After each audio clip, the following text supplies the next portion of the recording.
¿Listos para un viaje musical de los que dejan huella? Pues antes de darle al play, un agradecimiento enorme, pero que enorme de verdad, a la gente del blog que ha hecho posible este análisis. Ni más ni menos. Un aplauso para la playlist del Yoyo. De verdad, si después de esto se les queda el gusanillo, su blog es una parada obligatoria para encontrar más historias musicales como esta. No se lo pierdan. Y hoy nos metemos de lleno en la galaxia de un auténtico extraterrestre de la música, David Bowie. Un tipo que no solo componía canciones, no, él construía universos enteros con cada disco. A ver, intentar definir a David Bowie en una sola palabra es que es misión imposible. A lo largo de su vida le llamaron de todo, pero quizá el apodo que dio más en el clavo fue este, el camaleón del rock and roll, un auténtico genio de la reinvención.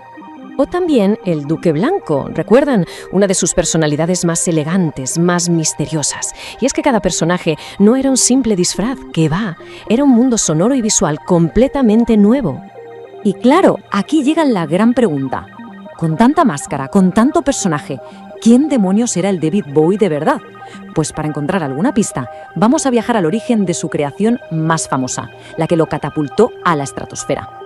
Vamos a situarnos, principios de los 70.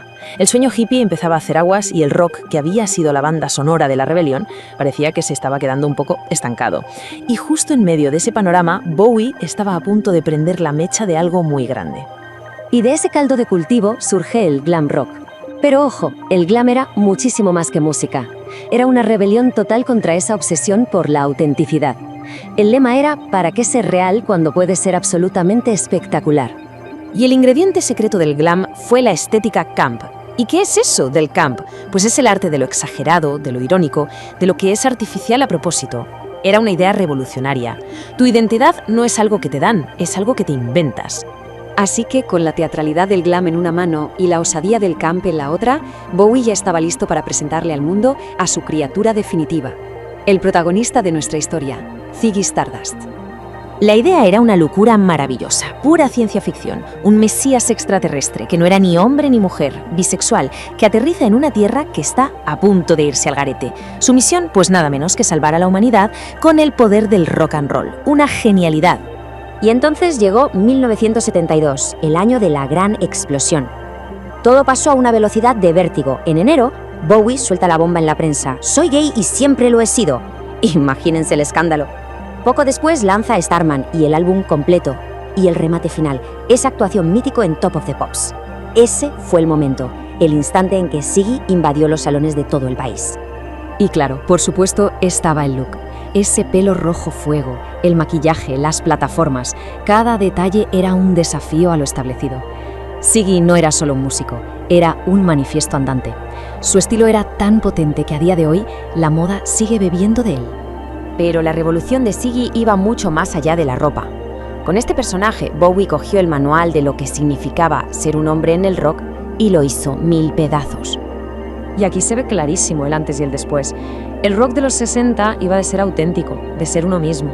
Y de repente llega Bowie y dice, olvídense de eso, la identidad es un lienzo en blanco. El mensaje cambió de la noche a la mañana.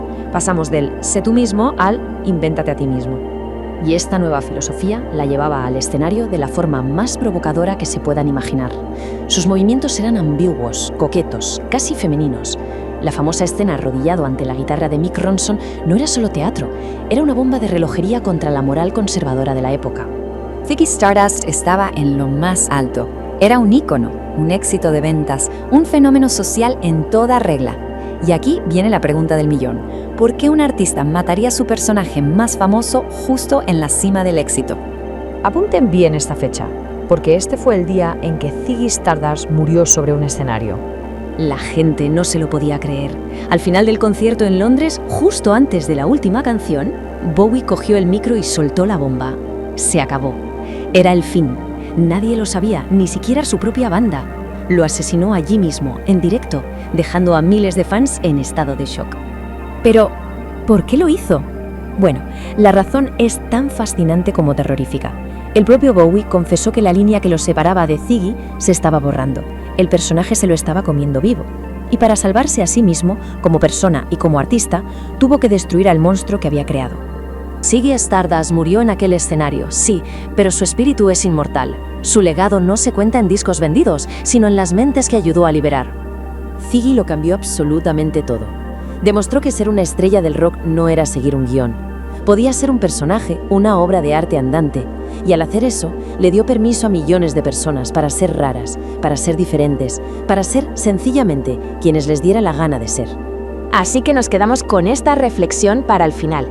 La historia de Ziggy Stardust, ese alienígena pelirrojo, nos enseña que a veces para cambiar el mundo real, primero tienes que inventarte uno nuevo.